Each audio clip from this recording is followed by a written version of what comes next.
Hello everybody, my name is Aideen Gallagher and I'm the founder of Risk Managed, and what we do at Risk Managed is we help health professionals to help keep caregivers injury free when assisting people with disabilities get out of bed in the morning, have a shower and get into their wheelchair for the day. I'm the author of the Manual Handling Revolution and we're launching that on the 25th of October, so this month in a week and a half time. And for this video, I just want to do a little short video to explain a concept called creative risk management.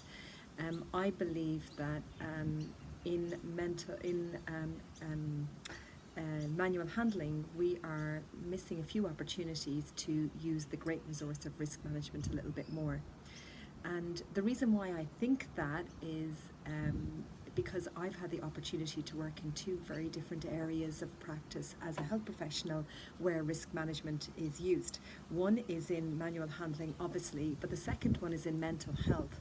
And from my experience of mental health, I feel that there's a lot of different ways we can use risk assessment to get efficiencies in manual handling.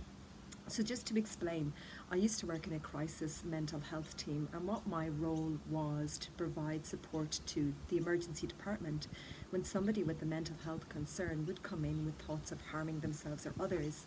So what my team used to do, a number of people on that team, would assess the person in the emergency department, and we'd use risk assessment to get somebody from a state of danger to a state of safety.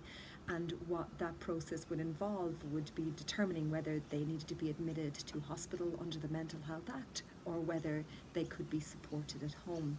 So we used risk assessment to assess somebody from that danger point to the safety point, and our aim was safety. And so what would happen with people who were discharged into the community is our team would support them the next day, and we'd support them again using risk assessment all the time to determine whether somebody was in danger and what we could do to get them to safety. Sometimes that would be admission the next day, or sometimes it would be more support, but our aim was to get someone to safety. The really important thing is that when someone got to a state of safety, what our team would do is we would refer them to another team.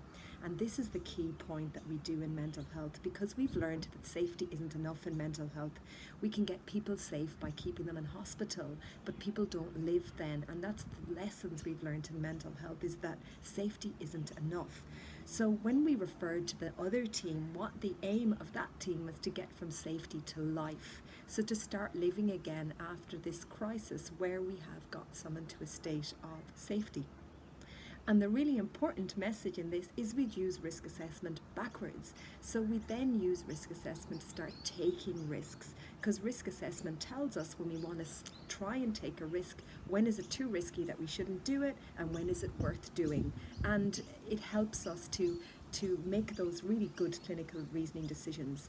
So what I've talked about in this book is the concept of creative risk management, because I believe that we could start using risk assessment this way, that when we get things safe in manual handling, things might be still a little bit difficult.